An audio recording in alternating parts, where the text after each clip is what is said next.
Bom, gente, então hoje é dia 7 de abril de 2021, a nona reunião desse ano da nossa equipe de clínica médica do Mater Dei, e comemorando, né, o mês da segurança do paciente, que é a Sobraspa, para a sociedade, para a qualidade e segurança do paciente, né, uma sociedade recém-formada, deve ter uns 3, 4 anos no máximo, né, está organizando uma série de lives, de material bem bacana também no Instagram, para quem gosta do tema. É um tema que não tem como escapar, não tem como fugir, não tem como empurrar para debaixo do tapete.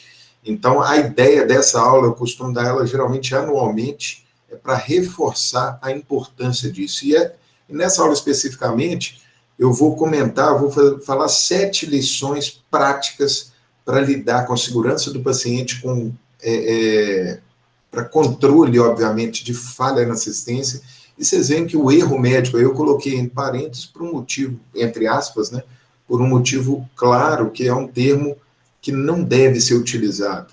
Mas por que eu coloco, né, o termo erro médico aí? Primeira coisa, a gente volta lá em Hipócrates, 400 anos antes de Cristo, primeiro não lesar o paciente. Isso é uma coisa que tem no juramento de Hipócrates. Então, se você vai prejudicar o paciente, de alguma forma, você tem que voltar atrás, você tem que rever a sua conduta. E por que eu uso, né, o termo erro médico para chamar a aula? Isso aqui eu fiz uma enquete ano passado, eu coloquei lá, segurança, perguntei para a turma, né, para a galera que me segue nas redes sociais, qual aula que eles queriam, se era relação médico-indústria farmacêutica, como dar más notícias, inovação, segurança teve 0%.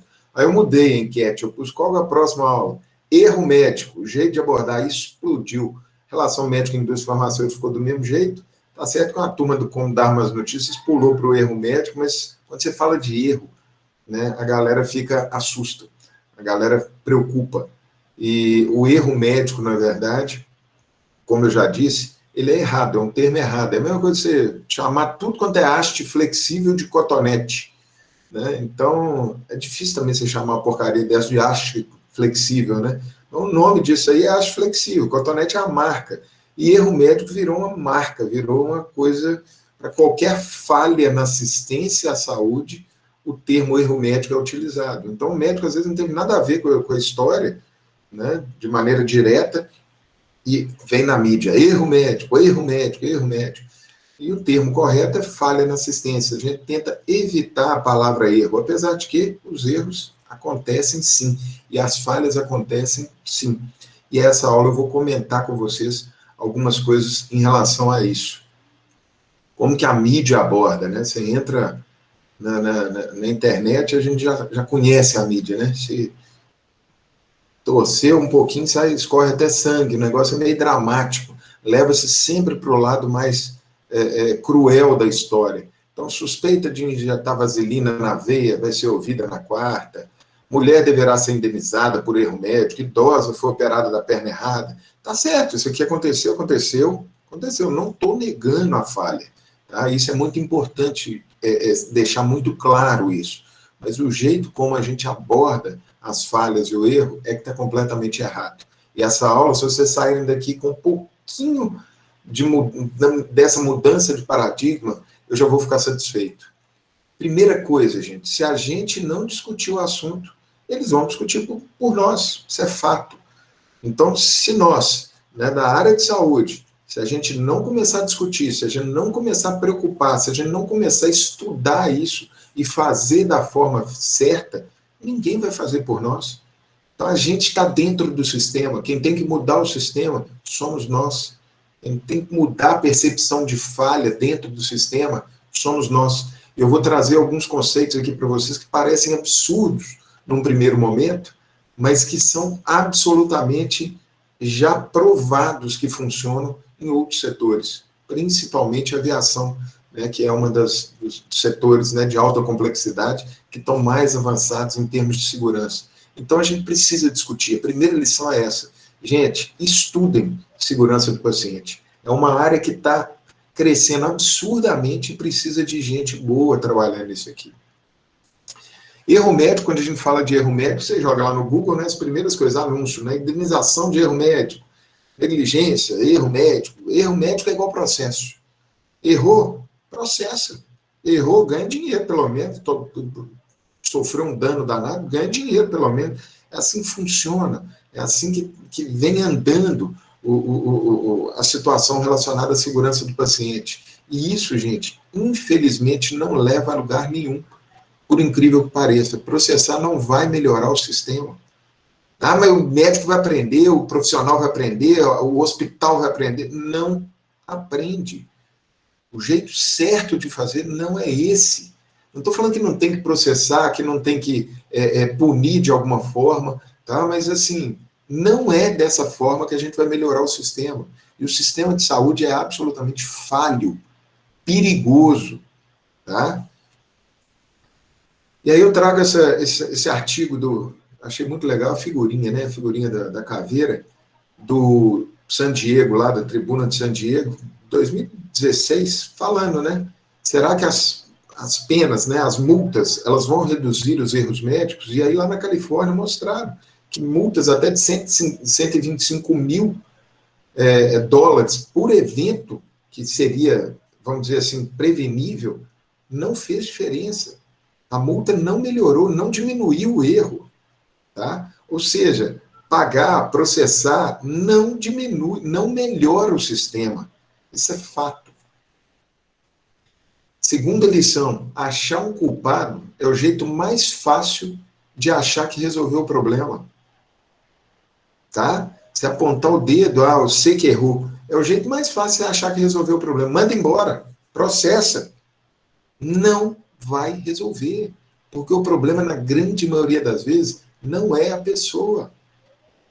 É o sistema, são os processos, tá? Então, você mandar embora, beleza, mandou embora, manda para a imprensa que o funcionário, o médico já foi abolido ali da instituição, não vai operar mais no hospital, não vai trabalhar mais no hospital, tá resolvendo, lavou as mãos, não resolve.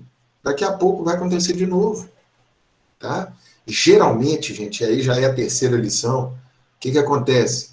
A falha acontece com pessoas boas e bem intencionadas, trabalhando em um sistema complexo e extremamente falho. Vocês conseguem enxergar isso no sistema de saúde?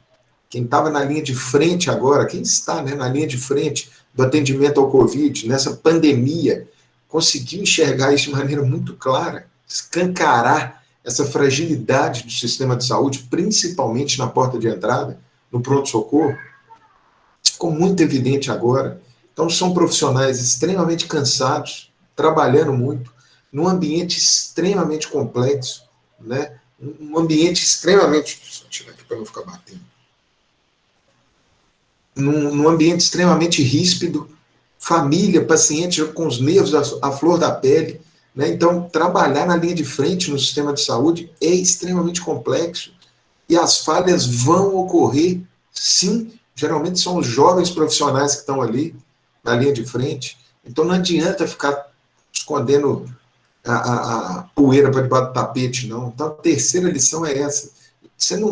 A pessoa não sai de casa, a não sei que tem problema mental, é criminoso, né? Ninguém sai de casa. Hoje vou cometer uma falha e vou matar alguém. Não é assim que funciona. Realmente são pessoas boas, trabalhadoras, né, que estão ali na linha de frente, um sistema caótico. Se a gente não melhorar o ambiente em que a gente trabalha, não adianta. Envolve essa questão da segunda vítima, que é um termo utilizado muito na segurança do paciente, que é aquela pessoa que está diretamente ligada à falha. A segunda vítima é o médico, é o enfermeiro que cometeu a falha, que falhou literalmente. Essa pessoa, geralmente, ela já está punida. E eu quero trazer para reflexão para você só isso aqui. Criança que morreu dentro do carro foi esquecida pela mãe. Menino de 1 ano ficou durante toda a tarde trancado no veículo e morreu. Vocês acham, sinceramente, e essa mãe foi processada, você acha que ela precisa receber mais punição do que a morte do filho? Só para refletir um pouquinho, a mãe, ela está sofrendo mais que ninguém.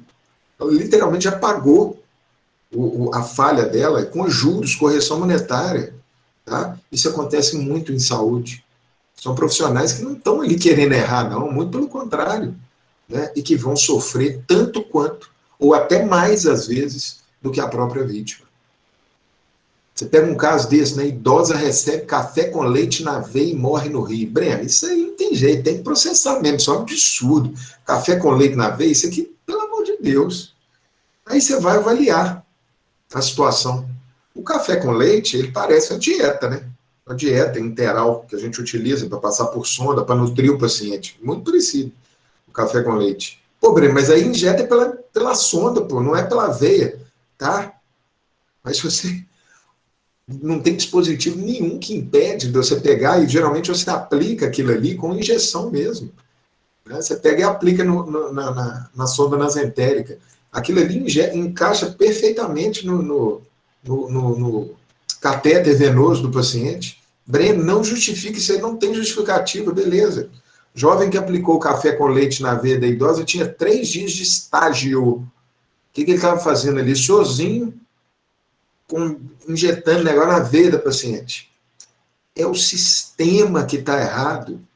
A gente não dá tempo, às vezes, de colocar a gente na linha de frente, boa, já treinada. É o que tem. Eu sei que isso é muito esdrúxulo falar isso, mas acontece. É a nossa realidade. 5% só das falhas que são puramente humanas. 95% das vezes é o sistema que está errado. Aqui adianta você culpar esse jovem? Adianta você culpar a enfermeira que é responsável, a técnica que é responsável pelo estágio ali, que é responsável por esse jovem, pela enfermeira que é responsável. É o sistema que está errado. Se você não mudar o sistema, não adianta. Você vai prender um cara desse, um menino que está começando a carreira, nunca mais vai trabalhar com isso, não vai resolver o problema. Antes de tudo, gente, quarta lição, não julgue. Você não estava lá. Você não estava no meio de um plantão caótico, numa UPA, um sábado à noite, aquela confusão danada, gente morrendo, gente precisando de respirador, você tendo que atender outros pacientes. Não julga essas pessoas, você não estava na situação deles. Não é possível que não dê esse diagnóstico com a cabeça pensando em 10, 15 pacientes. Falha diagnóstico é uma das coisas que mais acontece. Tá? Então, não julguem, porque você não estava lá. Se você estivesse na mesma situação, provavelmente você iria falhar também. Tá? Então, essa é a quarta lição quando a gente trata de segurança pura, segurança real. Não julgue. Tá? Então, gente, segurança é um processo contínuo. Eu não tomo uma medida aqui agora e acabou, isso aqui nunca mais vai acontecer, igual essa mão travando o dominó. Não. Segurança, gente, é um conjunto de ações e de recursos utilizados para proteger algo ou alguém ao longo do tempo. Tá? Então, é o que serve para diminuir os riscos ou perigos ao longo do caminho. E aí eu vou dar 2 exemplos que segurança é um processo. Né? Em 1900, o parquinho de diversão era assim, olha que beleza. Os meninos trepados nos pedaços de pau, nas escadarias, sem proteção nenhuma. Eu não sei quem que era mais doido aí, os meninos ou os pais dos meninos que deixavam brincar, né? Mas isso era normal na época. Você pega hoje o parquinho de 2021, é assim, e é desse jeito mesmo, né? Tudo vazio por causa da pandemia, tudo fechado, não pode brincar. Mas aqui, mesmo se o menino quiser cair, ele não machuca, não tem jeito de cair. Isso é instinto de segurança, de proteção. Tá? Então a gente vai evoluindo mesmo para se proteger, desde a época das cavernas até agora. Gosto de usar esse exemplo da Fórmula 1, alguns de vocês já devem ter visto, de 1952, quando começou a Fórmula 1 até 1994, tiveram 45 mortes. Os carros eram desse jeito, saía da pista, pulava, os caras lá com capacetinho, mas maravilha, né? A média de 1 morte por ano na Fórmula 1. De 94 a 2021, morreu 1 piloto. Caiu de 1,07 para 0,03 mortes por ano. O carro mudou absurdamente a segurança. Né? Capacete, a estrutura do carro, do cockpit, mudou muito. Pô, mas peraí, o que aconteceu, né? O que aconteceu em 1994 que deu essa guinada danada? Isso. Senna morreu em 94. Um tricampeão mundial morto. Eu falei, peraí, nós temos que mudar alguma coisa. E 2 dias antes dele, né, no treino de sexta-feira, já tinha morrido um piloto nessa pista. E domingo foi o Senna. Só depois que aconteceu é que a galera agiu. E essa é uma das coisas que acontece. A gente pensa que nunca vai acontecer com a gente. Essa foto eu adoro ela, põe ela em várias aulas. Tomando a pia, comendo, fazendo um churrasquinho, tomando uma cerveja dentro da piscina, ligando a churrasqueira elétrica, olha que beleza. Se o chinelo vira ali com a onda, morre todo mundo que está dentro da piscina eletrocutado. A gente acha que nunca vai acontecer com a gente, que a gente é super-homem, que a gente não erra. É aí que está o problema. Todos nós, sem exceção, erramos. E errar, gente, faz parte do processo de aprendizagem. Tá? Você tem os ambientes protegidos nesse processo de aprendizagem, que são muito importantes, principalmente durante a faculdade, depois durante a residência, simulações, são cursos feitos com bonecos, né, com manequins, para proteger a gente nesse período, para a gente errar, literalmente, e aprender. A gente só aprende colocando a mão na massa, e colocando a mão na massa, impreterivelmente você vai errar.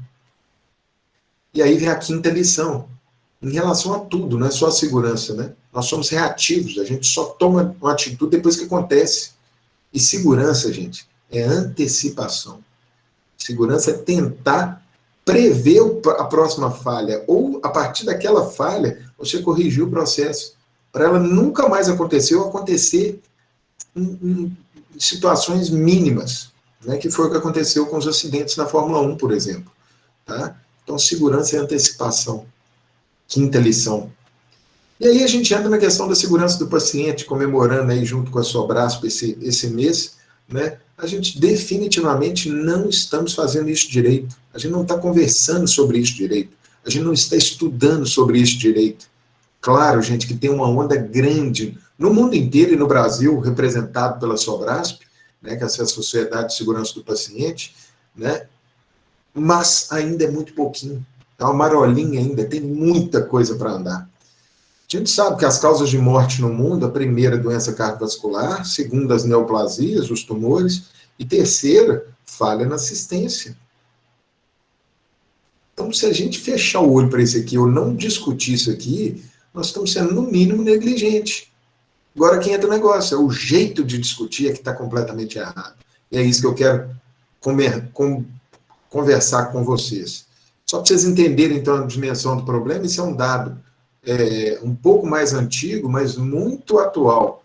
Se você pega um hospital de 300 leitos, com a média de 1.400 internações por mês, que é absolutamente factível, a gente pega uma média aí de 16 mil internações.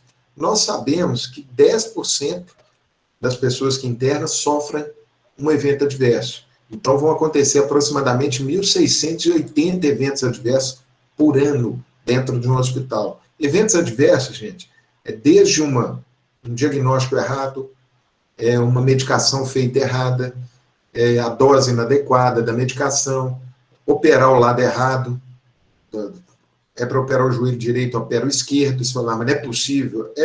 Isso é estatístico, acontece, em vez de operar um olho, opera o outro. Esquecer a instrumentação dentro do paciente após uma cirurgia. São vários. Letra errada que o enfermeiro não consegue ler e passa um remédio errado. Então, assim, qualquer uma dessas é um evento adverso. Uma média mundial gira em torno de 1 a 13% o número de óbitos que acontece com cada evento desse. Ou seja, vamos pôr 10% de óbito. Isso representa, gente, um óbito a cada 2,17 dias num hospital de 300 leitos, ocasionados por causas preveníveis, por eventos preveníveis dentro de um hospital. E aí, a gente trazendo isso para as outras áreas, né? A gente pega uma coisa que é extremamente segura, ultra segura. Se a gente pega aqui na vertical, são total de vida perdidas por ano, e embaixo o número de contato. Então, quanto mais contato você tem, menos vida perdida. Então, você pega a indústria nuclear, por exemplo, e a aviação, são considerados ultra seguros. Né? Seguros a gente considera pular de bungee jump, construção civil, caminhoneiro, plataforma de petróleo, dirigir, é considerado seguro. perigoso é fazer escalada sem aquelas cordas de proteção. E isso é considerado muito perigoso. É um evento a cada 1000. Internação, a hospitalização está aqui. É pior do que escalar sem proteção. Olha a doideira, então é muito perigoso. Quando a gente olha para isso aqui, né? Paciente, quase diagnóstico diferencial, o cara querendo sair do CTI, ele pulando pela janela, ele está delirando, ele está tendo um surto psicótico, na época do Covid, agora ele está hipoxêmico, ele está zureta por causa da hipoxemia. Eu acho que esse cara conhece as estatísticas de segurança. Assim como o professor Savassi, que sempre falou isso aqui, ó, se eu internar um dia, eu vou morrer de medo. Ele conhecia como funciona, conhece, né? Como funciona o hospital. E isso a gente vem batalhando desde 1999, né, do Errar é Humano, que surgiu essa onda. Já tem 22 anos agora, mas ainda estamos engatinhando. No mundo todo, tá, gente? Isso é um problema mundial. Não acontece só no hospital de pequeno porte, no interior do Brasil, não. Acontece nos grandes hospitais do mundo inteiro. Internar é perigoso. E a gente tem que tentar melhorar isso de alguma forma. Então, sexta lição, jamais avalie o resultado final isoladamente. Foque no processo. Breno, o resultado é fundamental. Aí que entra a característica mais maluca da medicina, ou de qualquer coisa, né, gente? A gente pode fazer tudo certo e dar errado, fazer tudo errado e dar certo. Um resultado final correto e bacana não quer dizer que a coisa está boa, porque uma hora o leite derrama. Então, se tem um médico imprudente que está fazendo alguma coisa ali, um processo, né? Não vamos culpar a pessoa especificamente, mas um processo que não está bem desenhado. Por exemplo, na liberação do paciente, na transferência, aí a transição do cuidado. De um paciente que sai do pronto-socorro e vai para a unidade de internação e fica, às vezes, 24 horas sem ser olhado, sem ser avaliado. Tem um processo. Acontece tudo bem com o paciente, evolui, sai ótimo, mas uma hora o leite vai derramar. A família, mas ninguém, não passou médico nenhum aqui, eu estou aqui no andar desde ontem, 2 horas da tarde, não passou ninguém, hoje já são 8 horas da manhã, 10 horas da manhã, ninguém passou. A família está dizendo que tem alguma coisa errada. Então, o resultado final, o paciente sai bem, tranquilo, mas tem que focar no processo. Isso é segurança. Você antecipar o leite derramado. Acreditação é uma solução? Se for usado igual é atualmente, que é só para ter o selo, para ganhar um pouquinho mais o convênio e tal, não é a solução. A gente vê vários hospitais acreditados que literalmente passam por um photoshopzão, né, durante a avaliação, durante a auditoria, recebe o selo de acreditação, mas nos outros 253 dias do ano, não funciona nada daquilo que fizeram ali durante a acreditação. A gente desperdiça uma ferramenta muito importante, é o caso desse moço aí, que tem um boné na cabeça e usa a mão, que é muito mais valiosa para tampar o sol. É só rodar o boné. Simples, muito mais fácil, muito mais econômico, muito mais prático. A acreditação hoje, numa boa parte dos hospitais, ainda é assim. Ela não garante qualidade ainda, tá? Então, esse processo de melhoria constante, né, que eu falei com vocês de segurança, acreditação, essa que é a ideia, né, essencial. Aqueles hospitais que levam a acreditação a sério, conseguem fazer acreditação durante o ano inteiro, aí sim, eles estão no caminho certo, os pacientes estão mais protegidos. Todo mundo erra, gente. O jeito como a gente lidar com o erro é que vai nos diferenciar. Essa é a 7ª lição. Eu preciso aprender com o erro. E o Kiyosaki fala isso, não desperdice um bom erro, não aprenda com ele. Ele fala isso em investimentos, mas dá para trazer para qualquer setor. Se a falha já ocorreu, não desperdice ela não. Esmiuça. Esmiuça literalmente a falha inteira para entender o que aconteceu. A partir desse momento, você vai começar a tornar o processo mais seguro. Então, não põe para debaixo do tapete, não. Você está desperdiçando o erro. Tá? Falhas iguais, gente. E aí a gente vê a vozinha tropicou num vaso aí, ó. Com circunstâncias diferentes, podem trazer eventos completamente diferentes e catastróficos de um lado e sem danos no outro. Aí, literalmente, é o exemplo.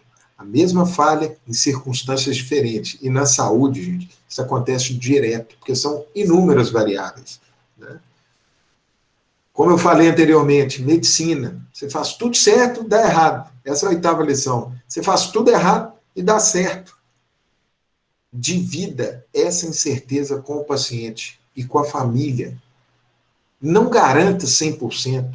Não banalize nenhum procedimento, nenhuma medicação, nenhum tratamento que você vai fazer. Não banalize.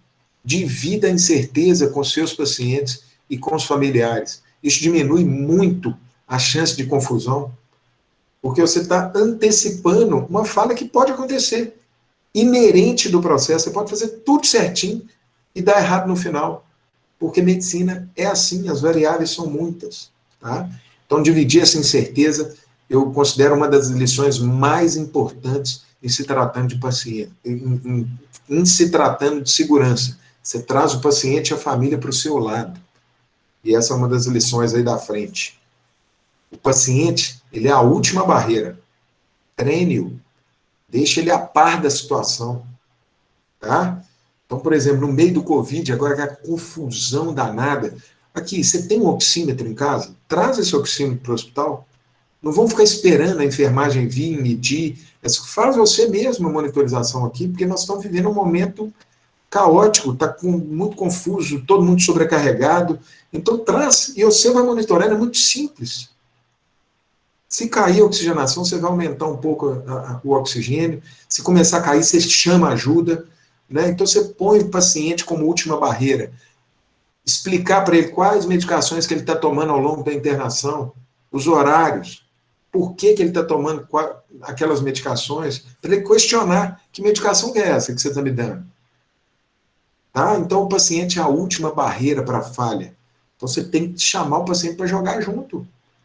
Tá? Então, o paciente tinha que estar trabalhando na segurança do paciente, junto com os médicos, com toda a equipe, pacientes, toda a equipe multiprofissional, junto com os pacientes e com a sociedade. Todo mundo em prol da segurança real. Tá? Isso, infelizmente, não acontece. E aí eu entro, gente, como que a gente vai fazer para melhorar, então? Né? A questão dos fatores humanos é algo que há algum tempo eu já tenho isso cravado na minha cabeça, que não tem como escapar disso aqui.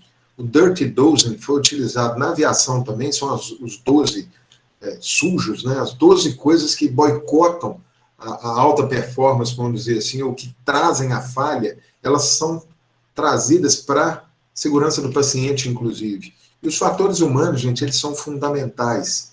Comunicação, capacidade nossa de se comunicar adequadamente. Vocês vão ver que várias das falhas acontecem por falta de comunicação. Complacência, você tem um pouquinho mais de jogo de cintura, às vezes. Falta de conhecimento, você não está treinado para estar ali.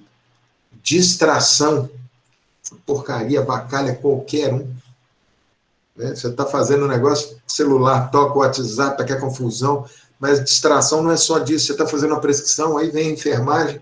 Doutor Breno, fulano de tal, está com pressão tanto, o que eu faço? Quebra o raciocínio todo. Então, a distração é uma das coisas que mais trazem confusão. Você pega um frasco de medicação diferente e não lê direito. Mas não é possível. Está automático, gente. Mas está automático, acontece. Então, a distração é muito perigosa. Falta de trabalho em equipe, fadiga. Então, você pega, por exemplo, os profissionais da enfermagem, eles são limitados, eles só podem trabalhar 6 horas por dia, mas aí eles pegam e vão para o outro serviço, trabalham mais 6 lá, pegam um plantão em outro hospital. Você não pode trabalhar 12 horas dentro do hospital, mas no hospital vizinho você pode. Né? Então, a fadiga, ela é tão prejudicial quanto bebida, por exemplo, e direção, na tomada de decisão. Então, isso tudo são fatores humanos que precisam ser trabalhados. E os outros 6, falta de recursos. A gente viveu muito isso no Brasil inteiro, no mundo inteiro, né? No meio da pandemia, alguns locais sem condição de atender aquele tanto de paciente, então faltando recurso, não só recurso tecnológico, como respiradores, mas recursos humanos, principalmente. A gente tem a área disponível, mas não tem gente para trabalhar.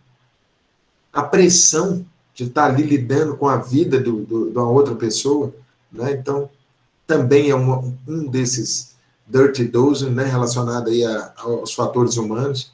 Falta de assertividade, o estresse, falta de consciência situacional. O que, que é isso? A capacidade de você enxergar um protocolo ali de maneira tão clara que, se você precisar quebrar o protocolo, você tem consciência da situação global, que aquilo ali vai ser melhor para aquele paciente. Você pode quebrar o protocolo naquela situação. Tá? Isso é consciência situacional, você saber o que está acontecendo ao seu redor e a sua capacidade de tomar decisão, às vezes contra a regra que está sendo imposta, pelo bem do paciente, pelo bem da segurança. E a questão das normas. Norma demais, às vezes, engessa a situação. E aí pode ser um problema. Esses são os 12 sujos aí dos fatores humanos que vieram da aviação e estão sendo trabalhados cada vez mais na segurança do paciente. Eu adoro estudar esse negócio. E para a gente controlar isso aqui, gente, eu não tenho dúvida que são as habilidades não técnicas mesmo, tá? São as soft skills, que é a capacidade de comunicação, capacidade empática, trabalho em equipe, humildade, todas essas habilidades, né, são relacionadas a esses fatores humanos. Se a gente não trabalhar isso, a gente não vai melhorar a segurança nunca. E aí a 10ª lição, uma das mais bacanas, né, que a gente tem que saber aonde a gente vai agir. Isso é uma história do mosquito, né, que o cara fica matando mosquito na casa dele, matando mosquito na casa dele, matando mosquito na casa dele, matando mosquito na casa dele, matando mosquito, e não vai no nascedouro do mosquito, né? A água parada que está no brejo atrás da casa dele, ou que ele deixou ali, água parada nas plantas, né? Isso aqui na dengue é clássico. Não adianta você pegar aqueles matadores de mosquito, aquelas raquetinhas, e ficar lá, clac, clac, clac, clac. Então, matando mosquito sua vida inteira e não vai resolver o problema. E aí entra a questão dos fatores humanos. A gente não consegue mudar a condição humana, falível, a gente erra, mas a gente consegue mudar as condições em que os humanos trabalham. Se eu não for na causa do problema, que são as condições, os processos, não adianta, gente. Se eu não pegar a questão, as nossas fraquezas, então, por exemplo, essa questão da fadiga, se eu não trabalhar isso, não adianta. Tá? Eu vou ficar matando mosquito com aquela raquetinha, matando mosquito, em vez de ir lá no brejo, lá acabar com o brejo, ou desvirar lá aquela água parada lá no quintal. Mais ou menos isso. E aí entra na questão da cultura justa.